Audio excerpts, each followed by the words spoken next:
اولاد کی جو بھی ہم بات کر رہے تھے وہ یہ کہ اگر اس کو تباہ و برباد کرنا ہے نا ہم نے تو یا ان کو تباہی سے بچانا ہے تو ان کو اپنے خوف اور اپنے لاڈ سے بچانے کی ذمہ داری قبول کر لیں. also stop giving them everything they want. ان کو جب بھی وہ کچھ مانگیں گے ان کو دیتے رہو گے ان کے لیے تباہی ہے. بیکاز اگر ان کو بڑے ہو کے وہ چیز نہیں ملے گی تو آپ انفارچونیٹلی میں آپ کو یہ بات بتا رہا ہوں آپ ایک سوشیوپیتھ بنا رہے ہوگے کیونکہ اگر ان کو نہیں ملے گا وہ they won't take no for an answer. They will want it. وہ ڈپریشن میں چلے جائیں گے. 14 سال کے بچے جن نے زیادہ نو نہیں سنی اپنی لائف میں they become emotionally weak kids. Why? Because ان کو ہمیشہ انفارمیشن میں ملا ہے, یس میں ملا ہے. when they are rejected in the job, when their thesis is rejected یا پیپر میں فیل ہوتے ہیں, they go into denial اور سیویئر ڈپریشن میں چلے جاتے ہیں. کیوں؟ کیونکہ they have never listened no to parents. اور بات life will not be according to what you desire, right? Life میں ہر چیز تو نہیں ملے گی. not bed of roses جو کہ آپ کو وہ ملے گا. آپ کچھ لاڈ اور خوف کی بات کر رہے تھے, کیا وہ ذرا ایکسپلین کریں. آپ کہتے ہیں بچوں کی تربیت کی. ابھی وہ یہ کہ مطلب کائنات کو سب سے پہلا جھوٹ بولا گیا نا, وہ خوف کی وجہ سے جھوٹ بولا گیا. اور یہ بات یاد رکھیں کہ بچہ جب بھی جھوٹ بولتا ہے نا وہ خوف کی وجہ سے بولتا ہے کہ مجھے یا مجھے ذلیل نہ کیا جائے یا مجھے مار نہ پڑے. ٹھیک ہے, تو وہ جھوٹ بولے گا. اور لاڈ بچے کو خراب اور اسپوائل کرتا ہے. آپ نے اس کو رسپیکٹ دینی ہے, آپ نے اس کو محبت دینی ہے, آپ نے اس کو اپرچونیٹیز دینی to make right decisions in your life. بے شک وہ خراب کرے چیز کو لیکن make decisions in your life. اب دیکھیں الیگزینڈر جس کو محلے والے یا نیبر والے گریٹ نہیں کہتے تھے, اس کو ورلڈ ہسٹری نے گریٹ کہا. ٹھیک ہے, دنیاوی پرسپیکٹو میں. اور جو اس نے کیا سکندر اعظم, he was known as Alexander the great. اس کی ماں سے کہتی تھی پتر تو عام بچہ نہیں ہے, you are the son of Zeus. Greek mythology میں Zeus is the god of gods. ٹھیک ہے, اینڈ شی یوزڈ ٹو سے کہ حالانکہ شیئر کر اللہ معاف کرے کہ میں ایگزامپل دے رہا ہوں کہ why self esteem is so important for a kid. انہوں نے کہا کہ you are a son of Zeus بیٹا, and Zeus is the god of gods and you are not in the realm of people and humans. You are something different. اور اس کا باپ جو تھا فلپ, وہ بھی کنگ تھا. وہ اپنے گھوڑوں کو ٹرین کر رہا تھا اور اس کے رائڈرس کر رہے تھے. ایک گھوڑا بہت بدماش قسم کا تھا, نہیں ٹرین ہو رہا تھا. 10 سال کا تھا الیگزینڈر. اس نے کہا کہ father give me a chance. اب وہ کہنا پتر چل بیٹھ جا, تجھے نہیں کہہ سکتا, تو آرام سے چپ کرے بیٹھ. ٹھیک ہے پتر کھل جا, تجھے نہیں آتا, کیا بات کر رہے ہو, چل میرا پتر تو چھٹی کر. عمر چھٹی تو پتر کر, میری چھٹی تو پتر کر. اللہ معاف کرے. تو بات یہ کہ تو الیگزینڈر کو اس نے کہا کہ ٹھیک ہے try it, and he said کہ if I tame it it will be my horse. ٹھیک ہے پتر. اور اس نے اس کو ٹیم کیا اور ٹرین کیا and he conquered the half of the earth through that very horse. مطلب definitely. So بات یہ ہے کہ جو اتنا confidence ہم دیکھیں for example کمرے میں داخل ہوئے ہیں, بچہ ہماری چیئر پہ بیٹھا ہوا ہے, ہم کہتے ہیں پتر اٹھ نا, ادھر جا کے بیٹھ. Can we say this to our boss? Can we say this to our friend? Can we say this to our colleague? Not at all. ہم پارک میں واک کر رہے ہیں, جب ہمارا ٹائم ہوا جانے کا, ایک طریقہ تو یہ بیوی بچوں کو کہیں کہ چلو اور آپ منہ کر کے چلے جاؤ, دے فالو کیا, اچھا بچہ آ جاؤ پاپا جا رہے ہیں. دوسرا طریقے سے ورسٹ یہ ہے کہ ٹائم ہو گیا, آپ نے منہ باندھ کیا, گاڑی طرف چل دی اور بیوی بچے آپ کو فالو کر رہے ہیں. ایک تیسرا طریقہ یہ ہے کہ ٹائم ہو گیا, رات کو سونا بھی ہے, تو کیسے ہے, کیوں نہ چلے نا بیٹا, کیا خیال ہے, چلنا پھر دوبارہ آ جائیں گے کسی اور دن, چلیں وہ چلیں. So these are 3 different things. It all matters how you treat your colleagues. مطلب ایک بندہ, میں حیران ہوتا ہوں اس بات, I cannot fathom this fact کہ ایک بندہ جو اپنے باس کی اتنی رسپیکٹ کر رہا ہے, جو کہ باس اس سے بڑا 2 نمبر باس ہے کوئی نہیں, اس کو شک نہیں ہے اس بات میں, اس کو پلیز کر رہا ہے, and he is a terrible person. اور اپنے امپلائیز کو وہ جو نا he is the best of his version of himself in front of his employees, جو کہ نہ خیر خواہ ہیں, نہ اس کے اپنے خون کے ہیں, نہ کچھ ہے, he is very good. But وہ جب گھر آتا ہے تو وہ بیوی جو معصوم سی ہے اس سے وہ اتنا بدتمیزی ٹریٹ کرتا ہے, حالانکہ وہ تو اسی خیال رکھنے والی اور گھر میں اس کی اولاد کی خدمت کرنے والی ہے. How on earth can you do this? مطلب why don't you give your love to them? Why because اسی وجہ کیونکہ میٹیریل پوزیشنز اٹیچڈ ہیں باس سے اور امپلائی سے بھی, اور یہاں گھر پہ نہیں. جو western concept of self confidence اور اسٹیم ہے نا, اور جو آپ کا ایتھیکل مورل ویلیوز ہے, it is attached to benefits and positions.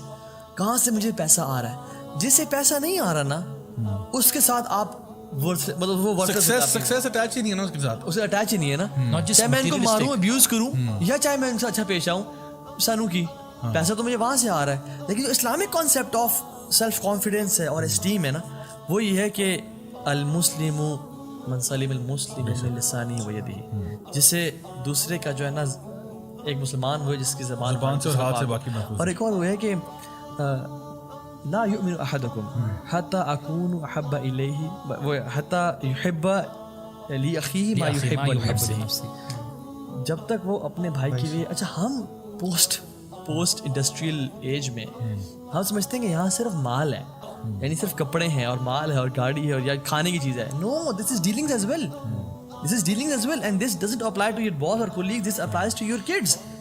کیا آپ چاہیں گے کہ آپ کے باپ یا کوئی آ کے آپ کو یہاں سے کہ پتر چل نہ تو یہاں سے نکل ذرا بیٹا جاؤ دروازہ بند کر کے جاؤ میں تمہیں کہہ رہا ہوں, ول یو ٹریٹ مطلب your boss and colleague some like this? No, not at all. تو پھر بچے کو کیوں؟ اصل میں سمجھتا ہوں کہ ہمارا جو بچوں کے ساتھ جو ٹریٹمنٹ ہے نا وہ ایسا ہونا چاہیے جیسا آپ اپنے بچے کو دیکھنا چاہتے ہیں نا ویسا ٹریٹ کریں. مطلب اگر آپ دیکھو ایک طرف آپ کہتے ہو میرا بچہ پرائم منسٹر بنے گا, ٹھیک ہے نا, میرا بچہ پرائم منسٹر بنے گا انشاءاللہ, میں ابھی دنیاوی کی بات کر رہا ہوں, میرا بچہ جو ہے نا بڑا آدمی بنے گا, میرا ملک کا صدر بنے گا, پرائم منسٹر بنے گا. اچھا آپ کہہ رہے ہو وہ پرائم منسٹر بنے گا, ٹھیک ہے, اللہ کرے وہ بنے, لیکن جو آپ کا ٹریٹمنٹ ہے بچے کے ساتھ وہ تو کسی چپڑاسی والا ٹریٹمنٹ نہیں ہے. دفعہ ہو جاؤ, نکمے, نالائق, ادھر مر ادھر مر, وہ میں نے دن کیوں دیکھا جب تو پیدا ہوا تھا. یہ پرائم منسٹر صاحب کو آپ یہ سنا رہے ہیں. I mean imagine اس کو تم کہہ رہے ہو وہ پرائم منسٹر بنے گا اور اتنا اس بیچارے کو ذلیل کر کے رکھ دیا ہے, وہ بیچارہ اس کی سیلف اسٹیم تو گئی, وہ کیا خاک پرائم منسٹر بنے گا, وہ کہیں چپڑاسی لگ جائے, بڑی بات ہے اس ایٹیٹیوڈ کے ساتھ. سو دی تھنگ از کہ ہم لوگوں نے اپنے بچوں کو جو ہے نا ایک طرف ہمارے خواب بہت بڑے ہیں کہ ہمارا بچہ پتہ نہیں کہاں وہ علامہ مفتی حضرت آئنسٹائن پتہ نہیں کیا بنے گا, لیکن جو ٹریٹمنٹ ہے وہ بالکل اس کے اپوزٹ ہے. اور اس میں انفارچونیٹلی یہ بات سچ ہے کہ اسکولنگ سسٹم جو ہے نا it is playing a very toxic part in that, اللہ ماشاء اللہ, ٹھیک ہے. وہ ایک کتاب ہے chicken soup for the soul, جس میں the story is given of, جس طرح آپ نے مینڈک کی اسٹوری سنائی نا, اس میں بھی کچھ جانوروں کی اسٹوری ہے. اور وہ اسٹوری یہ کہ سارے جو جنگل کے جانور ہیں نا وہ پلان کرتے ہیں کہ یار ہمیں نا انسانوں کی طرح بننا چاہیے کیونکہ انسان ترقی کر گیا, انسان تو بڑا کامیاب ہو گیا. تو وہ سارے جانور فیصلہ کرتے ہیں یار ہم بھی کوئی ایجوکیشن انسٹیٹیوٹ بنا دیتے ہیں. تو اس میں وہ کچھ سبجیکٹس رکھتے ہیں پڑھائی کے لیے, وہ کہتے ہیں یار اس میں سوئمنگ کا کمپٹیشن ہوگا, اس میں رننگ کا ہوگا, کلائمبنگ کا ہوگا, فلائنگ کا ہوگا.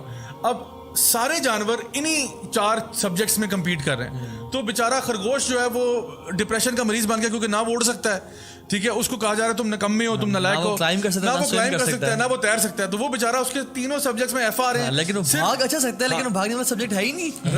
رننگ میں اے اس کا ہے, باقی ساروں میں ایف آئے ہیں. تو اس کا کانفیڈنس جو ہے نا وہ رننگ میں تو ہے, لیکن جو اس کی سیلف اسٹیم ہے نا وہ زیرو ہوگی. جسٹ امیجن وہ رننگ کا سبجیکٹ ہو ہی نا, مطلب امیجن رننگ کا سبجیکٹ ایگزسٹ ہی نہیں کرتا. بالکل, تو وہ تو فیل ہی ہوگا. مطلب جیسے وہ آئنسٹائن نے کہا تھا نا کہ اف یو, اس نے کہا تھا every child is a genius but if you جج a fish by its ability to climb a tree then it will forever think it's stupid. تو ہمارے بچوں کو نا ہم کہتے ہیں بیٹا تم نے English, Urdu, math, science, chemistry, physics, biology, Pakistani اسلامیات سب میں اے لینا ہے. بھائی وہ بچہ ہے, وہ مطلب وہ ٹھیک ہے, وہ ہو سکتا ہے کچھ سبجیکٹ میں نیچرلی اچھا ہو, کچھ میں نہ اچھا ہو. آئی مین امیجن کرو علامہ اقبال کو اگر جج کیا جاتا ہے اس بیسس پہ کہ ان کے الجبرا میں کتنے نمبر آ رہے ہیں. علامہ اقبال ایک شاعر آدمی ہے, ہی از a philosopher, he is a thinker. ان کو اگر آپ اس پہ جج کر رہے ہیں کہ جی الجبرا میں جیومیٹری میں نمبر کتنے آ رہے ہیں, امیجن کریں علامہ اقبال کی پیرنٹ ٹیچر میٹنگ کیسی ہوتی. علامہ اقبال وہاں جا رہے ہیں, ان کی امی کھڑی ہیں, ٹیچر کھڑے ہیں, وہ کہہ رہے ہیں بھائی اس کو تو الجبرا آتا کوئی نہیں ہے, اور یہ تو ہر وقت شعر پڑھتا رہتا ہے. جتنے ڈپریسڈ یہ کالج اسٹوڈنٹس ہیں نا, او لیولس کے بچے, اپنی یونیورسٹی کے بچے جو ہم ایگزامس میں فیل ہو رہے ہیں, یعنی ان کے مارکس نہیں آ رہے, مطلب سبحان اللہ, ایون ہم یہ دیکھیں سوسائڈ کر رہے ہیں. اور دیکھیں سبحان اللہ, یہ جو بات ہے نا کہ وہ جو شعر آتا ہے نا کہ فرعون نے ایسے ہی بچے قتل کیے, لڑکے قتل کیے, کاش فرعون کالج کھول دیتا, موسیٰ پیدا ہی نہ ہوتا. یعنی موسیٰ اس کالج سسٹم سے نکلتا ہی اور موسیٰ گھستے وہ موسیٰ نہ بنتے. سو بات یہ ہے کہ اس میں آپ, میں تو سمجھتا ہوں ایک جو امپورٹنٹ بات ہے نا وہ یہ ہے کہ آپ ایک بچہ جب پیدا ہوتا ہے نا تو he is at the pinnacle of his creativity, his confidence and his self worth and esteem, ٹھیک ہے. اس سے زیادہ وہ کبھی اچیو نہیں کر سکتا. اس کے بعد یا تو اس کو ڈائریکشن ملتی ہے یا وہ ڈکلائن پہ جاتی ہے. سرپریس کیا جاتا ہے. یعنی ایک بچہ, ہم سمجھتے ہیں بچہ قابل وہ ہے جو ہمارے سوالوں کے ہمارے ایکسپیکٹڈ جواب دے دے. یہ پریشانی والی بات نہیں کہ اسے جواب نہیں آتا. پریشانی والی بات یہ ہے کہ آپ پچھلے 10 دن سے اس کو ایک کانسیپٹ پڑھا رہے ہیں, اس نے ایک سوال نہیں کیا آپ سے. یہ پریشانی والی بات ہے کہ آپ پچھلے 10 دن سے فار ایگزامپل پاکستان اسٹڈی سے بات کر رہے ہیں اور یہ بتا رہے ہیں پاکستان کیوں بنا, اور سارا بتا رہے ہیں 14 points every thing. He never asked a question and he is a creative kid. یہ پریشانی والی بات ہے کہ سوال بھی نہیں پوچھ رہا ہے, لیکن ہم لوگ پریشان ہیں. اصل میں ہم لوگوں نے ڈبے کے اندر ڈالنا شروع کر دیا نا جب سے انڈسٹریل ریولوشن کے بعد یہ اسکولنگ سسٹم بنا ہے. اس نے بیسکلی ہر بچے کو نا ایک خاص سیٹ پہ ڈالا ہے. بیسکلی اسکولنگ سسٹم ابھی ٹاپک نہیں لیکن بہرحال جلدی سی بات کر رہا ہوں یہ کہ the schooling system is basically teaching you how to follow instructions, how to do what you're told, how to wear a uniform, how to behave in a certain way. ٹھیک ہے, it's not really teaching you creativity, it's not really building confidence, and it is certainly not building your character. ٹھیک ہے نا, character کا تو ذمہ لیا ہی نہیں انہوں نے. کانفیڈنس آپ کا ویسے مارا جاتا ہے جب آپ کو بار بار پتہ چلتا ہے یار میں اس سبجیکٹ میں بھی فیل ہوں, یا اس میں نمبر میرے کم آ رہے ہیں, یا میں کیونکہ جو کلاس میں اگر 30 بچہ پڑھتا ہے 5% ایسے بچے ہوں گے جو کہ ایکچولی سارے سبجیکٹس میں اچھے ہوں گے, باقی اوپر نیچے ہوگا. تو میں سمجھتا ہوں پیرنٹس کے لیے بہت بڑی نصیحت یہ ہے کہ پلیز اپنے بچوں کے اوپر اتنا اسٹریس کریٹ نہ کریں. اگر سارے سبجیکٹس میں اے نہیں آتے, it's not a big deal. آپ کا بچہ کسی ایک آدھ میں بھی اچھا ہے نا, تو آپ کا کام ایز پیرنٹس یہ ہے آپ فائنڈ آؤٹ کرو میرا بچہ کس چیز میں نیچرلی اچھا ہے, کہاں پہ وہ نیچرلی کریٹو ہے, اس کو اس چیز میں پالش کرو, نرچر کرو, as long as that thing is in line with the شریعہ. مطلب کوئی ایسا کام نہ کرے کہ میرا بچہ ڈرگ ڈیلنگ میں بڑا اچھا لگ رہا ہے اس کو یہاں پہ پش کرتے ہیں, نہیں, یا میرا بچہ جو ہے نا وہ کوئی ڈانسر بننا چاہ رہا ہے میں اس کو, ایسا نہیں ہے, لیکن کسی پازیٹیو چیز میں وہ لگنا چاہ رہا ہے, پیرنٹ کو چاہیے اس میں اس کو انکریج کریں اور بلڈ کریں. And this is how I think ہم لوگ اپنے سوسائٹی کو شیپ کر سکتے ہیں.